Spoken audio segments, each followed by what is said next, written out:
네, 자, 이번 시간에는 챕터 3의 두 번째 빈칸 채우기 이야기를 진행을 하겠습니다. 자, 빈칸 채우기는요, 문장이 길어요. 전체적인 흐름을 좀 알고 그거에 따라서 마지막 빈칸이든지 중간 빈칸이든지 채워 넣으셔야 되는데요. 자, 여기서도 먼저 기본적으로 여러분들이 풀이를 하셔야 되는 기본적인 몇 가지 이야기를 해드릴게요. 단락별로 중심 문장을 찾으시면요, 내가 이 중심 문장만 가지고 전체적인 이야기 흐름을 빨리 찾아낼 수가 있어요. 그래서 첫 번째는 단락별 중심 문장을 하나씩 찾으시면 글의 흐름을 이해하는 데 훨씬 도움이 된다라는 거. 단락이라고 하는 거는요, 쭉 이야기가 진행이 되고 줄바꾸기에서 새로 시작되는 그걸 단락이라고 하는 거예요. 자, 두 번째는 접속사의 의미를 정확히 아셔야 됩니다. 접속사 문제가 나오면요, 제가 이따가 접속사 한번 정리를 쭉 해드릴게요. 어떤 접속사가 이러한 역할을 하는구나, 이런 거. 자, 세 번째는 여전히 지시어 주의를 하셔야 된다는 겁니다. 그래서 여기서 이야기하는 게 앞문장의 어떤 부분을 따왔는지 이런 것들을 좀 파악을 하시면서 문제를 보도록 할게요. 자, 1번 보시면 훨씬 더 길어졌어요. 처음 부분은요, 보통 얘가 무슨 이야기를 할 건지 소재라든지 아니면은 논설문 경우에 문제 제기라든지 이런 것들을 찾아내셔야 되는데요. 첫 문장에 죽음의 편재성이란, 죽음의 편재성 이야기를 하나보다 라고 머릿속에 기억을 해두시고, 우리가 언제 어디서든 죽을 수 있다는 것을 뜻한다. 죽음의 편재성은 부인할 수 없는 사실이고 그 사실은 우리에게 죽음의 공포를 불러일으킨다. 이런 문장은요, 앞에 나온 문장을 내가 다시 한번 부연 설명하는 거기 때문에 그냥 빠르게 쭉쭉 읽어 나가셔도 돼요. 원래대로라면요, 첫 번째 문장 가지고 이게 소재가 파악이 됐으면 이거에 대한 구체적인 설명은 그냥 빠르게 다 읽으셔도 되고요. 예컨대 같은 단락 있죠? 예컨대 같은 단락은 예를 드는 단락이기 때문에 말 그대로 시간이 없으실 때는 그냥 건너뛰셔도 된다라는 거 팁으로 알려드릴게요. 자, 두 번째 문장 지나가고요. 그 사실은 우리에게 죽음의 공포를 불러일으킨다. 보통 우리는 죽음의 공포를 불러일으키는 것을 회피 대상으로 생각하고 가급적 피하려고 한다. 예를 들어가 나왔네요. 그죠? 예를 들어는 그냥 건너뛰셔도 되고요. 뭐 빠르게 읽어 나가도록 하겠습니다. 자정에서 새벽 1시까지는 아무도 죽지 않는 세계가 있다고 상상해보자. 아마도 그 세계의 사람들은 매일 그 시간이 오기를 바랄 것이고 최소한 그 시간 동안에는 죽음의 공포를 느끼지 않을 것이다. 이번엔 아무도 죽지 않는 장소가 있는 세계가 있다고 상상해보자. 자, 예시 계속 연결됩니다. 아마도 그 장소는 발 디딜 틈도 없이 북적일 것이다. 그 장소에서는 죽음의 공포를 피할 수 있기 때문이다. 이런 점들만 생각해보아도, 자, 이걸 가지고 알 수 있는 거, 이런 예시를 실컷 얘기했는데 결론 내겠다라는 뜻이겠죠? 죽음의 편재성이 우리에게 죽음의 공포를 불러일으키고 이로 인해 우리는 죽음의 편재성을 회피 대상으로 생각한다는 걸 알 수 있다. 자, 첫 문장은요, 죽음의 편재성이 이런 것이다. 나머지 중간 부분의 많은 부분은 예를 들어 설명을 한 거고요. 결국에 여기서 중심 문장이 되는 건 마지막 문장 하나 밑줄을 쳐주시면 돼요. 그래서 죽음의 편재성이 우리에게 죽음의 공포를 불러일으키고 이로 인해 우리는 죽음의 편재성을 회피 대상으로 생각한다는 걸 알 수 있다. 자, 이게 전체적인 내용입니다. 자, 다음 단락 보시면, 그런데 죽음의 편재성과 관련된 이러한 생각이라고 하는 건 앞에 우리가 밑줄 쳤던 중심 문장이 되는 거예요. 항상 맞지는 않다는 것을 보여주는 사례가 있다. 맞지는 않대요. 사례 얘기는 넘어가도 된다고 그랬죠? 자, 우리는 죽음의 공포를 기꺼이 감수하면서 즐기는 활동들이 있다는 걸 알고 있다. 그 예시가 지금 나오는 거니까 바쁘실 땐 예시 부분은 빠르게 넘어가시든지 그냥 건너뛰셔도 된다라는 거. 혹시 그 활동들이 죽음의 공포를 높이기 때문에 매력적으로 보이는 것은 아닐까? 스카이다이버들은, 자, 예죠. 죽음의 공포를 느끼면서도 그것을 무릅쓰고 비행기에서 뛰어내리고 그들은 땅으로 떨어지면서 조그마한 낙하산 가방에 자신의 운명을 맡긴다. 이런 사례가 보여주는 것은, 자, 이 예시를 받아서 이러한 사례가 보여주는 것은 결론 냅니다. 인간에게 죽음의 공포를 불러일으키는 것이 반드시 회피 대상은 아니라는 것이다. 자, 나의 결론이 이거예요. 죽음의 공포를 불러일으키는 것이 반드시 회피 대상은 아니다. 첫 문단에서는 우리 중심 문장으로 했던 게 죽음의 편재성을 우리는 회피 대상으로 여긴다. 두 번째 중심 문장은 뭐예요? 인간에게 죽음의 공포를 불러일으키는 게 반드시 회피 대상은 아니다 라고 서로 반대 이야기를 하고 있어요. 그렇다면, 자, 앞에 결론 낸 걸 가지고 한 번 더 결론을 낼텐데요. 앞서 상상해본 세계와 관련된 우리의 생각에는 문제가 있다고 할 수 있다. 앞서 상상해본 세계와 관련된 우리 생각은 당연히 1문단에서 이야기하는, 즉 죽음의 편재성을 회피 대상으로 하는 요 생각에는 문제가 있다고 할 수 있다 라고 나왔고요. 즉이라고 하는 접속사가 나옵니다. 즉은 부연 설명, 앞에서 얘기했던 걸 다시 한번 설명해 주는 거라고 했어요. 그 앞문장이 우리의 그런 생각, 앞단락 중심 문장은 문제가 있다고 할 수 있고, 다른 이야기, 이 다른 이야기, 즉 두 번째 중심 문장이죠. 인간에게 죽음의 공포를 불러일으키는 게 반드시 회피 대상은 아니라는 거, 요거를 다시 한번 즉이라고 다시 부연 설명을 해주겠다라는 뜻이에요. 그러면 앞문장에서 쉽게 찾을 수 있는 똑같은 내용을 봤더니 4번에 뭐가 나왔죠? 죽음의 편재성이 인간에게 죽음의 공포를 불러일으킨다고 해서 죽음의 편재성이 회피 대상이라는 결론으로 나아갈 수는 없다는 것이다. 똑같은 이야기를 한 번 더 상술해주고 있습니다. 그래서 4번이 되는 건데요. 여기서 여러분들이 조금 헷갈리실 수 있는 게 죽음의 편재성 이야기 중에 3번 이야기를 좀 보세요. 3번은 죽음의 편재성이 가져오는 죽음의 공포는 반드시 피해야 할 회피 대상이 아닌, 여기까지는 비슷한 이야기예요. 근데 뒤에 문제가 뭐냐면 맞서 대적해야 할 대상으로 인식될 수 있다는 것이다. 앞부분만 보시고 회피 대상 얘기가 나왔네 이러고 3번을 찍으시면 안 돼요. 왜냐하면 뒤에 나온 맞서 대적해야 할 대상으로 인식될 수 있다는, 대적한다라는 이야기는 글 어디에서도 나왔지 않기 때문에 내가 한 발 앞서서 갈 필요 없다라는 거죠. 그래서 나와 있는 지문만 가지고 우리가 유추를 해내면 되겠구나. 답 4번이 되겠고요. 자, 2번을 보도록 하겠습니다. 2번은 중간쯤에 있어요. 이거 역시 단락별 중심 문장을 찾으면서 쉽게 파악을 해보도록 하겠습니다. 첫 번째 단락에 반 보크트는 이라는 사람이 나와요.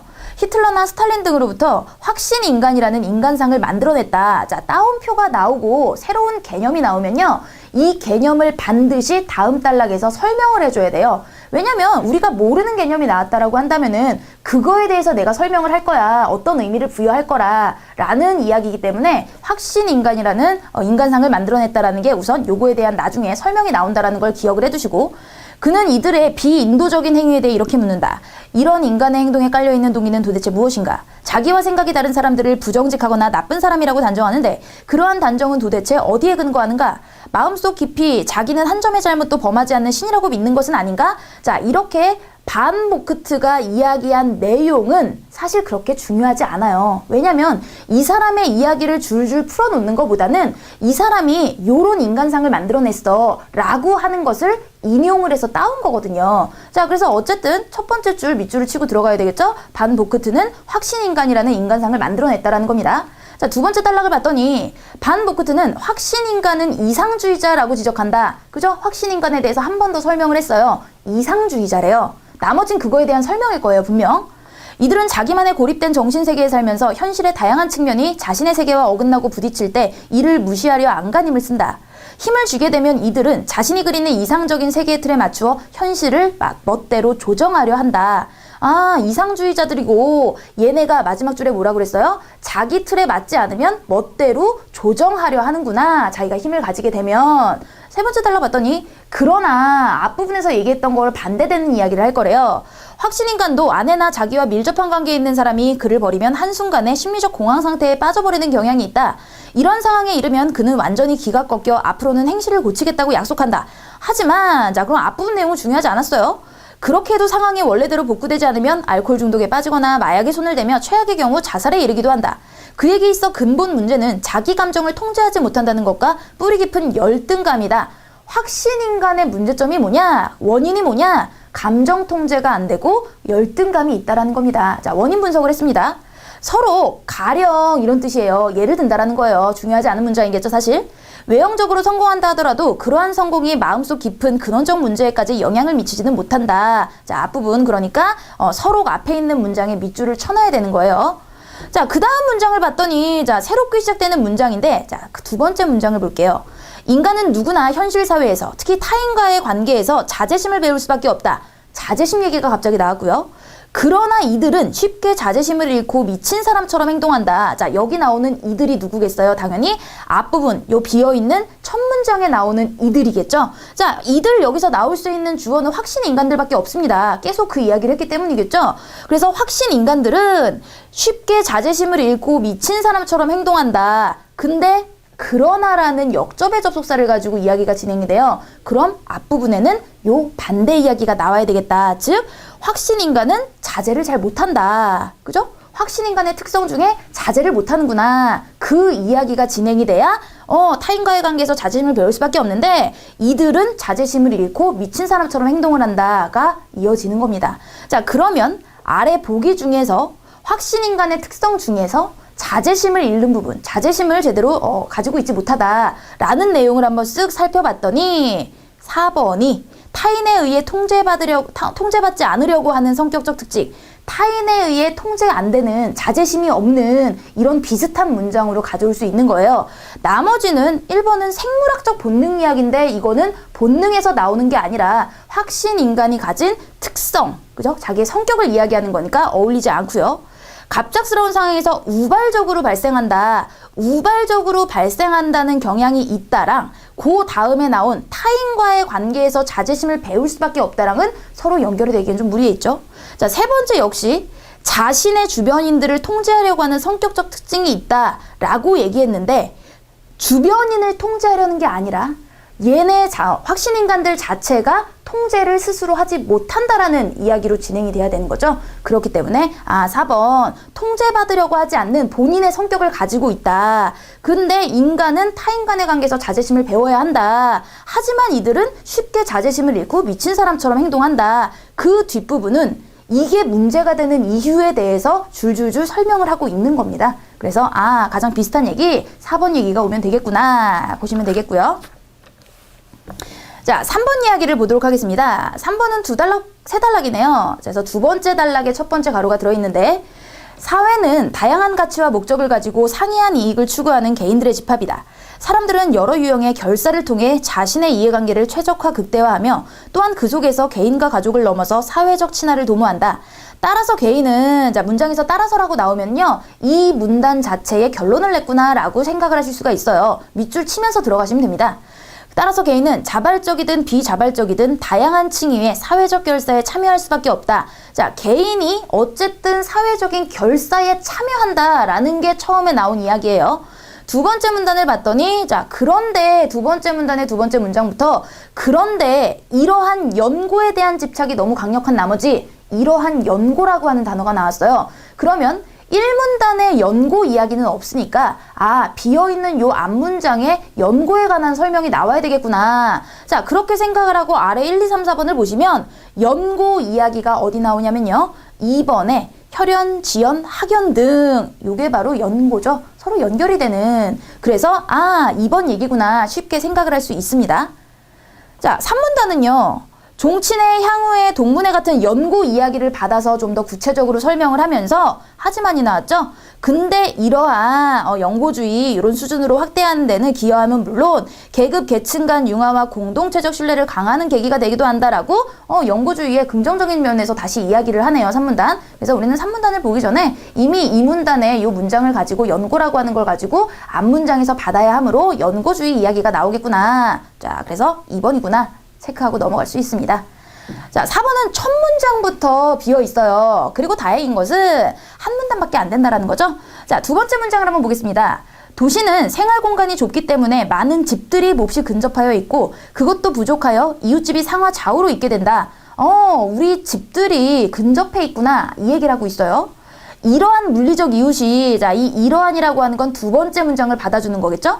마음을 전부 줄 수 있는 이웃은 아니다. 도시에서는 집들이 이사를 자주 하기 때문에 이웃을 깊이 사귈 시간의 여유가 없다. 그뿐 아니라 도시 생활은 서로가 바쁘기 때문에 한가로이 이웃과 대할 시간이 없다. 자, 결국에 물리적인 이웃과 우리가 친하게 지내지 못하는 상황을 이야기하는 거예요. 자, 요 비슷한 이야기가 어디 있나 봤더니 2번에 가족의 고립화, 이웃 사람들과 친하지 못한다라는 이야기가 될 수도 있고 4번에 개인주의적 경향이 될 수도 있습니다. 개인주의적 경향인 건 나 혼자만 생각을 하는 거니까. 근데 왜 답이 2번이 되겠느냐? 여기서 주어로 나오는 것들이요. 전부 다 이웃, 집 이런 단어들이 반복이 돼요. 개인주의 이야기를 한다면 개인에 대한 이야기, 나에 대한 이야기, 사람에 대한 이야기가 진행이 돼야 되는데 집이라고 하고 이웃들이라고 하는 단체가 나왔습니다. 그런다라고 하는 거는 이게 개인보다는 좀 더 큰 단위, 우리 가족적 단위, 사회적 단위를 이야기하고 싶구나. 그래서 2번을 연결을 해서 문장을 넣으시면 현대 도시 생활의 특징은 가족의 고립화 현상이다. 가족으로 나갔죠? 도시는 생활 공간이 좁기 때문에 많은 집들이 몹시 근접하여 있고 그것도 부족하여 이웃집이 상하좌우로 있게 된다. 이러한 물리적 이웃이 전부 마음을 줄 수 있는 이웃은 아니다. 그래서 가족과 이웃의 이런 같은 대등한 이런 층위로 이야기가 진행이 되는구나 생각을 하시면 될 것 같아요. 자, 5번 보시면 공리주의자들 이야기래요. 공리주의자는 동일한 강도의 행복을 동등하게 고려한다. 공리주의자가 그거죠. 행복의 양에 따라서 즉 공리주의자들은 자 즉이라고 하는 건 앞부분을 다시 한번 부연 설명한 거라고 했으니까 이 첫 번째 문장이 이해가 되셨으면 두 번째 문장은 빠르게 넘어가시든지 대충 넘어가셔도 돼요. 공리주의자들은 나의 행복이 너의 행복보다 더 도덕적 가치가 있다고 생각하지 않아요. 똑같이 얘기하니까. 이런 점에서 볼 때 앞문장들을 받았죠? 공리주의에서 행복이 누구의 것인지는 중요하지 않다. 하지만이 나옵니다. 자, 접속사 같은 관계는 이야기 흐름에 굉장히 중요한 역할을 해요. 앞부분에서 동등하다 얘기가 나왔는데 하지만이 나왔다는 건 뒤에 동등하지 않다라는 얘기가 나왔다라는 거죠. 누구의 행복인가 하는 질문이 행복 주체의 범위로 이해될 때는 다르다. 자, 다른 이야기가 나왔습니다. 이미 실제로 존재하고 있는 생명체의 행복만을 고려할 것인가 아니면 앞으로 존재할 생명체의 행복까지 고려할 것인가 이와 관련해서 자, 질문 나오면 답이 필요해요. 철학자 싱어는 자, 유명한 사람을 데리고 와가지고 이 사람의 의견을 이야기합니다. 행복의 양을 증가시키는 방법에 대한 공리주의의 두 가지 견해를 구별한다. 그러면 두 가지 견해 다음 단락부터 설명이 돼야 됩니다. 첫 번째, 하나는 실제적 견해로서 이에 따르면 도덕적으로 중요한 것은 이미 실제로 존재하는 사람이 갖는 행복이지 아직 태어나지 않은 사람들의 행복이 아니라는 거. 자, 첫 번째 이야기는 뭐예요? 실제적, 태어나 있는 사람들의 이야기만이라는 겁니다. 자, 이와 구별되는 다른 두 번째 견해는 전체적 견해이다. 이 견해에 따르면 이미 존재하고 있는 사람들의 행복의 양을 늘리는 것뿐 아니라 새로운 존재를 만들어 행복의 양을 늘리는 것도 도덕적으로 옳은 행동이다.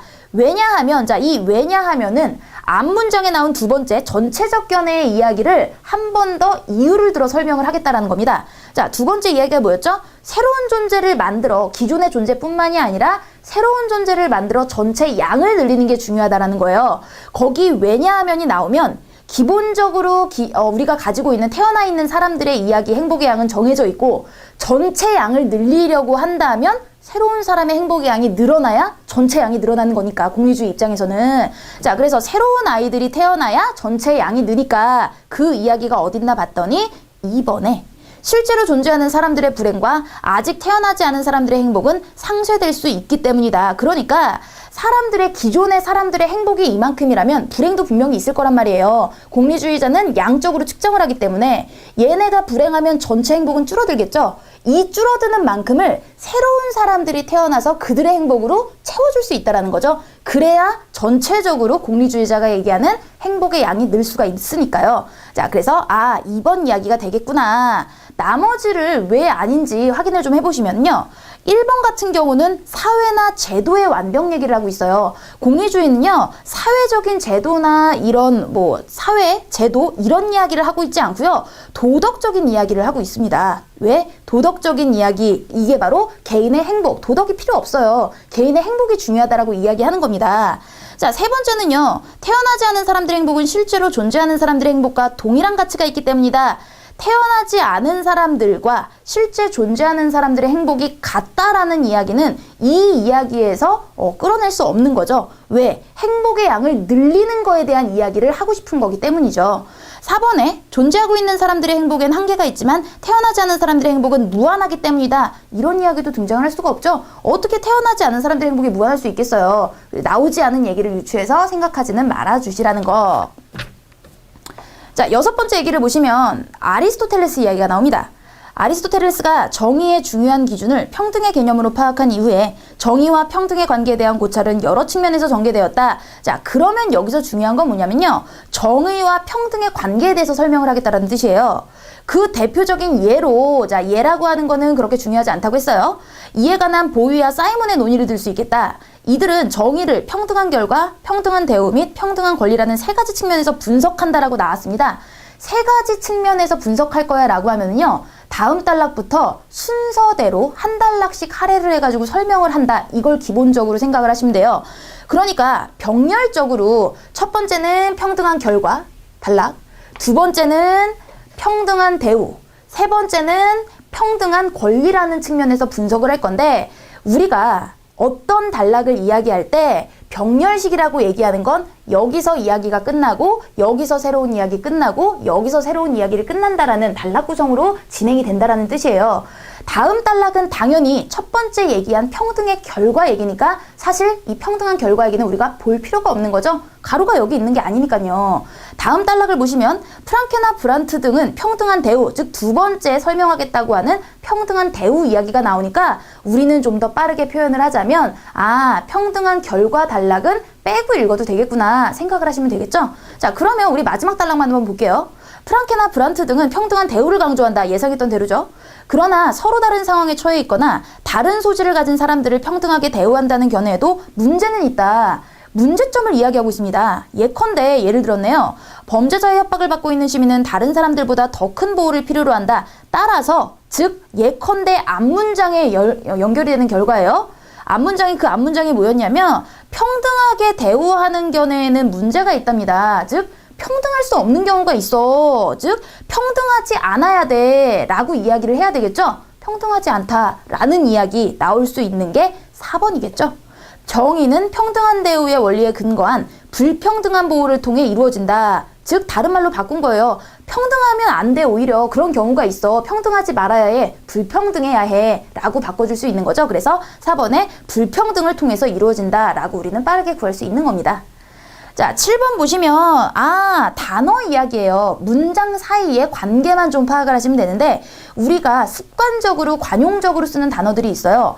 정확한 한자 단어의 뜻을 모른다 하더라도 우리가 많이 쓰이는 개념적인 단어들을 여러분들이 쉽게 찾으실 수 있을 거라고 생각을 합니다. 그래서 단어는 전체 읽을 필요 없이 문장 앞뒤 내에서 빠르게 찾으실 수 있습니다. 자, 그러면 가로 침대를 한번 보시면 기술의 뭐뭐까지 요구된다 이 부분이에요. 이 문장을 한번 읽어볼게요. 이 문장의 시작은 환경 문제를 해결하기 위한 온실가스 저감 기술 도입, 친환경 제품 개발, 재생에너지 개발 등은 기업의 경영 전략부터 기업의 뭐뭐까지 요구되는 것으로서 즉 환경 문제를 해결하기 위해서 새로운 것들을 개발하고 도입하고 이런 것들을 이야기하는 거죠. 기술은 뭐라고 그러죠? 기술은 혁신한다라는 말을 씁니다. 자, 그래서 이번에 혁신이라고 우리가 집어넣을 수 있는데 다른 단어들과 헷갈릴 수 있다라고 생각하시는 분들을 위해서 구체적인 이야기를 좀 설명을 해드릴게요. 개혁은요, 단순히 새롭게 고치는 겁니다. 다시 고친다라는 거예요. 그래서 뭐 세제 개혁, 세금 개혁 이런 식으로 단순한 고치는 이야기를 하는 거고요. 혁신은 보통 기술이나 조직이나 관습이나 이런 분야를 완전히 바꿔준다라고 생각을 하시면 되고요. 쇄신은 우리 분위기 쇄신 이런 식으로 많이 쓰이죠. 그래서 예전에 기존에 그릇되고 나쁜 것들을 버리고 새롭게 시작한다라고 생각을 하시면 돼요. 기존의 것들을 버리고 새롭게. 하지만 이거는 기존의 것을 버리고가 아니라 새로운 것들을 만들어내고 도입하고 개발하고 이런 문제이기 때문에 기술 혁신이 더 맞다라는 거. 유신은요, 낡은 제도를 고쳐서 새롭게 한다는 겁니다. 그래서 제도에만 쓰일 수 있는 게 유신이라는 단어예요. 자, 8번째를 보시면 8번 문제도 그 문장 자체만 볼게요. 우리는 일상 언어를 사용하고 있으나 그 땡땡으로 인해 우리의 의식은 고여있는 물처럼 새롭게 생성되지 못하고 스테레오타입으로 고정되고 자동화된다. 자, 일상 언어에 대한 이야기예요. 주어가 일상 언어에 무엇 때문에 우리가 생각이 고정되고 자동화된다. 자, 고정화되고 자동된다. 틀에 박혀있다 라는 뜻이죠. 그것과 관련될 수 있는 거는 상투성이겠죠. 상투적이다라고 우리 얘기를 하죠. 상투적인 건 항상 상자예요. 한자로 항상 뭐 버릇이 된 이런 특성을 상투성이라고 이야기합니다. 자, 나머지는 지속성은 유지된다라는 거니까 그죠? 일상 언어의 유지로 인해서 고정되고 자동화된다라고 하기보다는 우리가 상투적, 항상 버릇이 돼서 쓰이고 있는 대로 그래서 상투적인 언어라고 우리가 보통 많이 관용적으로 표현을 해요. 특수성은 하나의 특성을 이야기하는 거고요. 추상성은 관념적이라는 겁니다. 눈에 보이지 않는 머릿속에만 그려져 있는 이런 관념적인 거 그런 걸 추상성이라고 하죠. 그래서 관련이 없다라는 거. 보통 이런 데 나오는 단어나 한자들은요. 여기저기 다른 시험 뭐 보시든지 아니면은 뭐 여러 번 보시든지 하시면 비슷한 단어들이 많이 나오고요. 그렇기 때문에 내가 몰랐던 단어가 나온다고 할 경우에는 한번 정확한 뜻을 짚어보고 넘어가시는 게 공부하시는 데 도움이 될 거라고 생각을 해요. 자, 9번 보시면 이번에도 마지막 문장을 보시면 이것은 모든 관념과 부분을 초월하기 때문에 불자들은 이를 타타타 또는 뭐뭐라고 부른다. 타타타 또는 뭐뭐라고 부른다. 자, 모든 관념과 어떤 부분들을 초월하는 부분입니다. 자, 이것들에 대해서 뭔지 잘 모르겠어 라고 하면은 문장 짧으니까 앞에서부터 어떤 이야기를 하고 있는지 한번 볼게요.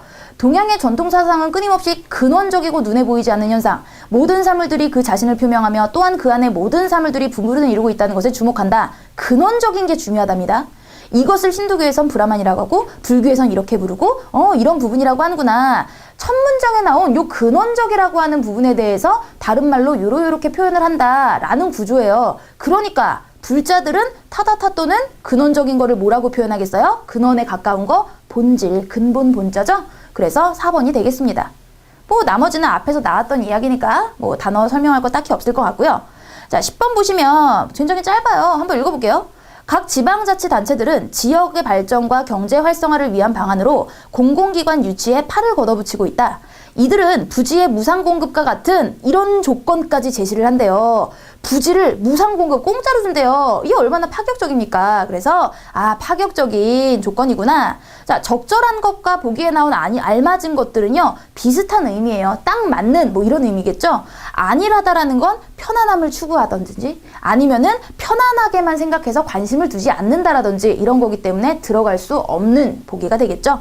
자, 그래서 이제 11번부터는 접속사 이야기가 나올 건데요. 제가 앞에서 말씀드렸듯이 접속사에 대해서 한번 정리를 해드리고 넘어가도록 하겠습니다. 자, 접속사를 우리가 구분을 할 때는요, 되게 많은 접속사를 이야기하는데요. 자, 처음에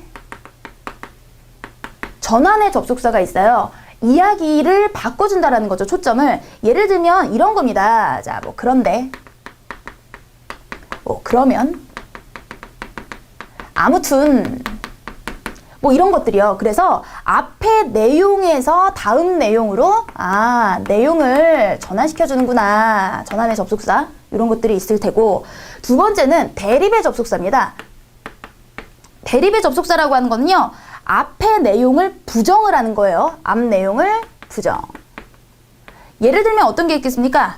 뭐 반면, 그죠? 반면 그렇지만 우리가 많이 쓰는 뭐 그러나 하지만 이런 것들이요. 대립의 접속사, 역접의 접속사라고도 하고요. 자, 그 다음에는 병립의 접속사가 있습니다. 자, 병립이라고 하는 거는요, 같은 범주에 있는 거를 열거를 하는 거예요. 그래서 같은 범주, 열거라고 생각을 하시면 돼요. 병립의 접속사는. 뭐 그리고 더구나, 게다가 이런 설명들이요.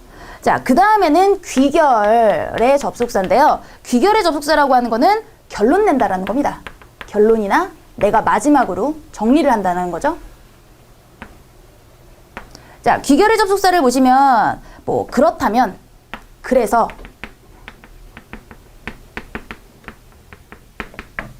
결국 이런 접속사들이 많이 쓰이고요. 자, 그 다음에는 상술. 상술은 굉장히 편한 게요, 다시 한번 앞의 내용을 설명을 해주는 거예요. 그래서 뭐 다시 설명을 한다든지 예시를 들어준다든지, 그래서 상술의 접속사가 있으면 이 부분은 그냥 간략하게 넘어가도 되는구나 라고 생각을 하실 수가 있어요. 뭐 예컨대 말하자면, 즉 다시 한번 말하자면이 되는 거예요. 즉 이런 것들을 이야기하고요. 그 다음에는 보충의 접속사가 있습니다. 자, 보충이라고 하는 건 추가해서 넣어주는 거겠죠. 그래서 보충을 해서 뭐 만약 이런다면 또 다른 내용을 넣는 거예요. 특히 내가 강조하고 싶은 부분입니다. 그죠? 이런 것들, 뭐 다만 내가 한정을 짓고 싶은 부분이에요. 그리고 자리가 없네요.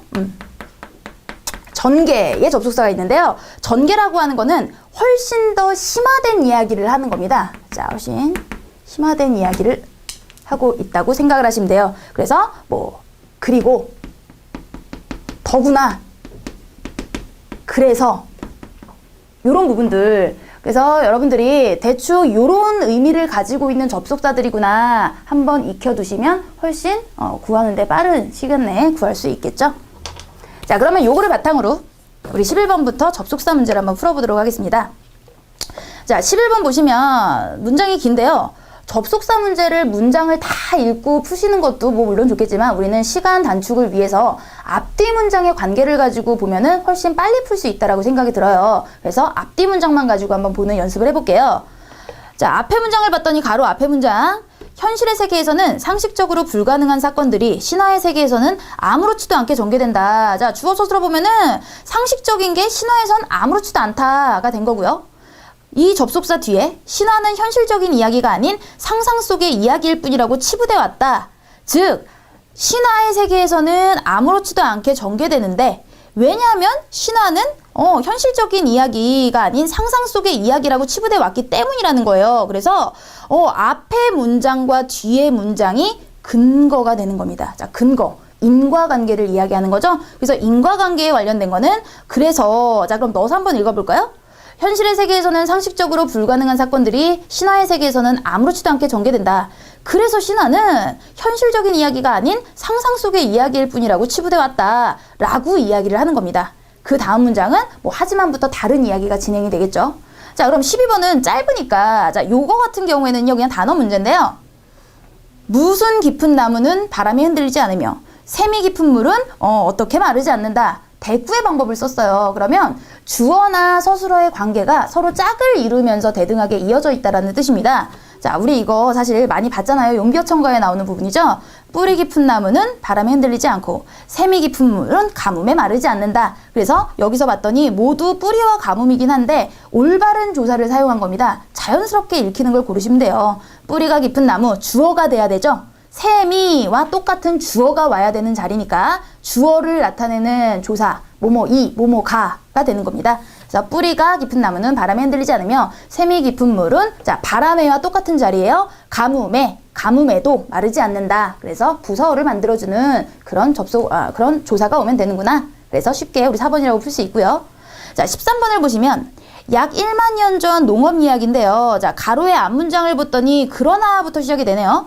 그러나 앞에 부분은 그냥 넘어가시고요. 그 후에 개간, 벌채, 방목 등에 의하여 현재는 13억 헥타르의 엉성한 소림을 포함하더라도 41억 헥타르로 줄어든 상태다. 즉 우리의 산림이 41억 헥타르로 줄어든 상태를 이야기하고 있고요.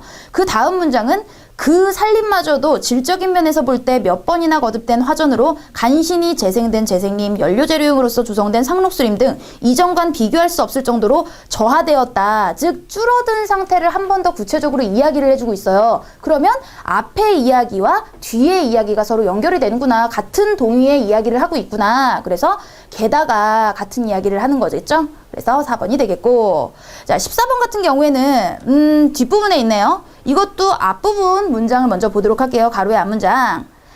가령 예시 문장이네요. 콜레라균은 사람을 죽일 수 있는 무서운 독성을 가진 미생물인데 이것을 어떠한 개인이 먹어보고 그 특성을 증명하려 하면 그 사람은 그 지식을 얻기도 전에 죽어버리고 말 것이다. 체험만으로서 모든 지식을 얻으려는 것은 매우 졸렬한 방법일 뿐 아니라 불가능한 일이라 하겠다. 앞에 예를 가지고 내가 결론을 내고 있는 거잖아요. 그죠? 사람이 이런 균을 먹어버릴 수 없다. 그러면 왜냐하면 이것은 매우 졸렬하고 불가능한 일이니까. 그래서 인과면 그러므로 이런 결론을 가질 수 있겠죠. 그래서 14번은 4번이 되겠고, 자, 그 다음에 우리 세 번째 챕터를 보시면 글의 이해 부분이 나옵니다. 이 글의 이해 부분은 조금 긴 문장을 가지고 긴 단락을 가지고 이야기를 하는데요.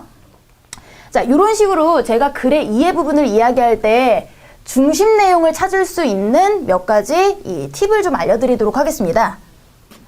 자, 중심 내용을 찾는다라는 거는요, 이 글을 이해할 수 있는데 가장 빠르게 찾을 수 있는 부분인데요. 중심 내용을 정확하게 밑줄을 쳐보시면 나중에 내가 마지막에 들어갈 문장이라든지 아니면은 내가 전체적인 내용을 잘 이해를 못했어 할 때 그 중심 문장만 찍어서 읽어보시면 다시 그 내용이 빠르게 이해가 될 수 있어서 반복적으로 내가 윗 지문들을 다시 안 읽어도 되는 그런 편리함이 있어요. 자, 기본적으로 중심 문장을 이야기할 때는 힘의 크기로 제가 이야기할게요. 힘의 크기가 크다라는 게 훨씬 더 중요하다는 뜻입니다. 보통 앞부분에 설명이 있고요. 설명보다 설득이 힘이 크다라는 거. 설명을 하는 이유는요. 내가 어떤 개념에 대한 이야기지만 이 개념을 가지고 설득을 하기 위한 이건 목적입니다. 그래서 이 설득 문장이 훨씬 더 중요한 문장이 되는 거고요. 어떤 문제점이 나오면요. 이 문제점보다는 해결 방안이 훨씬 더 힘이 센 부분이겠죠? 문제점을 이야기한다라는 건 해결하기 위해서니까요, 결과적으로.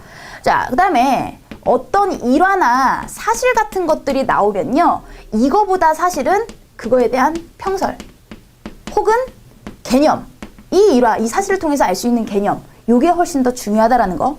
그 다음에 일반적인 이야기, 큰 이야기죠. 큰 범주에 있는 것보다는 훨씬 특수한 이야기.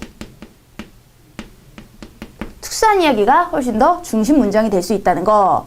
자, 그 다음에 내용이 쭉 나와요. 어떤 내용이 진행이 되다가 이게 초점이 바뀌면, 초점이 이동되면 당연히 새로운 이야기를 가지고 이야기를 진행한다는 거겠죠. 그래서 초점이 이동되면 훨씬 더 이야기가 세지는구나.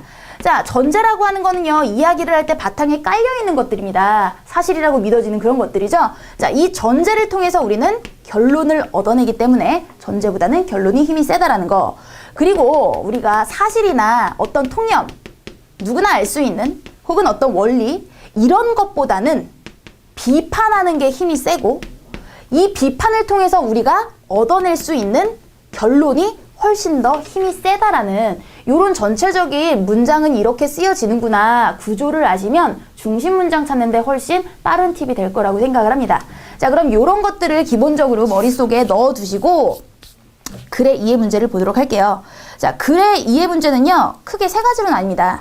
내용일치 문제가 있고요, 요약을 하는, 즉 중심 내용 찾는 문제가 있고요, 추론하고 논리적으로 풀어나가는 문제가 있습니다. 그래서 내용일치 문제는 보기를 먼저 읽고 나서 읽다 보면은 보통 순서대로 많이 진행이 되곤 해요. 80% 정도는 순서대로, 그러니까 보기 1번이 보통 윗부분에 있든지, 그러면 보기 2번은 아랫부분에 있고, 이런 식으로 진행이 되는 경우가 많아서 보기를 먼저 읽고 거꾸로 찾아 나가시면 빠를 것 같고요. 요약 같은 경우는 요거대로 중심 내용만 찾으시면 됩니다. 그래서 마지막에 올 수 있는 요약. 그 다음에 세 번째 추론이나 논리 문제는요, 조금 지문의 내용을 이해를 해서 응용을 하셔야 되는 부분이에요. 그래서 좀 더 구체적으로 자세히 읽어야 되겠다 생각을 하시면 될 것 같아요. 자, 그럼 글의 이해 부분에 첫 번째 1번부터 7번까지는 주제 및 중심 내용으로 가장 적절한 걸 고르라고 합니다.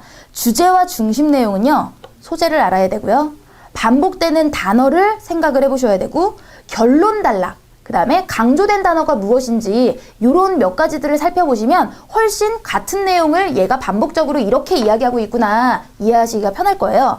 자, 첫 번째 문단부터 한번 볼게요. 오늘날 프랑스 영토의 윤곽은 9세기 샤르마르 황제가 유럽 전역을 평정한 후 그의 후손들 사이에서 벌어진 영토 분쟁의 결과로 만들어졌다. 자, 이거 그냥 설명이죠, 일반적인. 제국 분할을 둘러싸고 그의 후손들 사이에 빚어진 갈등은 제국을 독차지하려던 로타르의 군대와 루이와 샤를의 동맹군 사이의 전쟁으로 확대되었다. 자, 이 전쟁에 대해서 구체적으로 설명을 하고 있는 겁니다. 결국 동맹군의 승리로 전쟁이 끝나며 왕자들 사이에 제국의 영토를 분할하는 원칙을 명시한 베르덴 조약이 체결되었다. 아, 이 베르덴 조약 때문에 첫 번째 문장에 나왔던 오늘날의 영토가 이렇게 됐구나. 영토 분할을 위임받은 로마교회는 조세 수입이나 영토 면적보다는 세속어를 그 경계 기준으로 삼는 게 더 공정하다는 결론을 내었다. 따옴표가 나오고 강조되는 세속어가 나왔습니다. 그러면 앞부분의 내용은 중요한 게 아니구나, 이 세속어라고 하는 이야기를 하기 위해 끌어온 내용이구나 아시면 돼요. 자, 세속어 내용이 훨씬 더 중요해지니까, 그래서 게르만어를 사용하는 지역과 로마어를 사용하는 지역을 각각 루이와 샤를에게 할당했다. 그리고 힘없는 로타르에게는 이들 두 국가를 가르는 완충지대로서 이탈리아 북부 롬바르디아 지역부터 프랑스 프로방스 지방, 스위스 스트라스부스, 북해로 이어지는 긴 복도 모양의 영토가 주어졌다. 자, 나머지는 그게 다 설명이고요. 결국에 여기서 핵심적으로 밑줄 치셔야 되는 부분은 뭐냐? 이 영토 면적보다는 세속어를 경계 기준으로 삼았다라는 겁니다. 그러면 나머지는 사실 다 요 경계에 대한 설명, 바뀐 설명이겠죠? 자, 두 번째 단락 넘어갈게요. 루이와 샤를은 베르덴 조약 체결에 앞서 스트라스부르에서 서로의 동맹을 다지는 서약 문서를 상대방이 분할받은 영토에 세속어로 작성하여 교환하였고, 자, 세속어가 계속 나와요. 곧이어 각자 자신의 군사들로부터 자신이 분할받은 영토의 세속어로서 충성 맹세를 받았다. 학자들은 두 사람이 서로의 동맹에 충실할 것을 상대 측 영토의 세속어로 서약했다는 점에 주목한다. 자, 주목한다라는 강조의 사실이 나왔어요. 또한이라는 건 앞부분과 같은 의미로 중요하다는 거죠. 역사적 자료에 의해 루이와 샤를 모두 게르만어를 모어로 사용했다는 사실이 알려져 있다. 그러므로니까 훨씬 더 중요해집니다. 뒤로 루이와 샤를 중 적어도 한 명은 서양 문서를 자신의 모어로 작성한 것이 아니다. 그죠? 힘이 뒤로 갔어요. 게다가 첨가합니다. 그들의 군대는 필요에 따라 여기저기서 수시로 징집된 다양한 언어권의 병사들로 구성되어 있었으므로 세속어의 사용이 군사들의 이해를 목적으로 한다는 설명도 설득력이 없다. 결국에 우리가 보고자 하는 결론은 요 마지막 부분에 있네요. 문장에서요, 앞부분에 무슨 얘기가 나왔든지 간에 마지막 단락을 중요하게 보셔야 되는 게 바로 이런 결론 단락 때문입니다. 앞에서 실컷 예를 들고 설명을 했으면 결론을 내리기 위해서 우리가 설명을 한 거거든요. 그래서 마지막 단락에 좀 더 집중해서 보시라는 거. 결국 학자들은 상대 측 영토의 세속어 사용이 상대 국민의 정체성과 그에 따른 권력의 합법성을 상호 인정하기 위한 상징 행위로서의 의미를 갖는다고 결론 내렸다. 자, 결론은 이겁니다. 이 세속어 사용이 국민 정체성과 권력의 합법성을 인정하기 위한 상징 행위의 의미를 가지고 있다. 앞에서부터 계속 강조돼 왔던 세속어가 상징 행위로서의 의미를 가지고 있다. 이렇게 진행이 되는 거죠. 그래서 자, 요것과 같은 언어 이야기, 세속어 이야기, 상징과 관련된 이야기 두 단어가 다 들어간 이야기를 봤더니 2번이네요. 1번 같은 경우는 모어의 사용이에요. 우리 얘네들이 모어를 사용한 게 아니라 하나로 된 세속어를 경계의 기준으로 해서 세속어를 삼았다고 했죠. 그러니까 1번 얘기는 될 수가 없고 2번에 언어가 생활과 밀접한 관련 얘네가 전부 다 이런 서양 문서를 세속어로 썼잖아요. 상징적인 의미를 가지고 있다. 마지막 결론 부분 그대로 받고 있죠. 3번 같은 경우에는 세속어 얘기가 나오긴 하지만 영토 경계의 기준이 되었다라고 하는 건 1단락에서 이미 끝난 얘기예요. 1단락 얘기는 마지막 결론 단락을 이야기하기 위한 하나의 설명에 불과하기 때문에 1단락만 가지고는 우리가 중심 내용으로 찾을 수 없다라는 거. 4번에 모어로 서약을 작성하는 것은 이거는 내용 자체가 틀렸죠. 얘네는 세속어로 작성을 했습니다. 그러니까 중심 내용이 될 수 없다는 거. 그래서 2번이 되겠네요. 자, 2번 하나 더 해볼게요. 추상활동이란, 자, 소재가 나왔어요. 추상적인 이야기를 할 거래요. 어떤 대상의 특성이나 속성 따위를 추출하여 파악하는 고차원적인 작용이다. 그런데 대상의 새로운 측면을 드러내는 추상활동은 대상을 보는 관점에 따라 헤아릴 수 없이 많이 존재한다. 자, 추상활동이 고차원적이고 그런데 관점에 따라 많이 존재한다. 다양하다. 이러한 추상활동의 하나하나는, 자, 이러한 추상활동이라고 앞에 이야기를 전제로 깔고 이야기합니다. 숨은 진실을 비춰주게 된다. 의의를 이야기했죠. 숨은 진실을 비춰준대요. 일반적으로 추상활동의 결과물은 관찰과 단순화 방식을 통해 대상의 특징을 포착하는 데서 얻어진다. 피카소의 창작 과정이 2단락에 나왔어요. 그럼 1단락에서 이야기하는 건 뭐냐? 추상활동이란 이렇게 많이 존재하고 숨은 진실을 비춰준다 라는 거겠죠. 그죠? 그리고 2단락에서 피카소 이야기가 나왔다라고 하는 건 예시 단락이겠구나. 예시 단락은 바쁠 때는 건너뛰어도 된다라는 거. 자, 피카소의 창작 과정은 추상활동을 이해하는 데 중요한 단서를 제공한다. 피카소는 황소 연작물을 시작하면서 처음에는 황소의 모습을 아주 사실적으로 묘사했다. 그는 황소의 몸에서 펑퍼짐한 부분들이 형태를 만들고 있다는 점에 초점을 맞추면서 연작을 그려 나갔다. 그러다가 평면들의 가장자리와 모서리에서 황소의 특징이 잘 드러난다는 것을 깨닫고 간단한 외곽선 몇 개로 황소를 그렸다. 그리고 마지막에 가서는 황소의 몸을 이루는 요소들을 대부분 제거하고 머리의 특성을 잡아내 그렸다. 이 그림은 몸을 이루는 요소가 사라졌음에도 황소다움의 본질을 잘 보여주었다.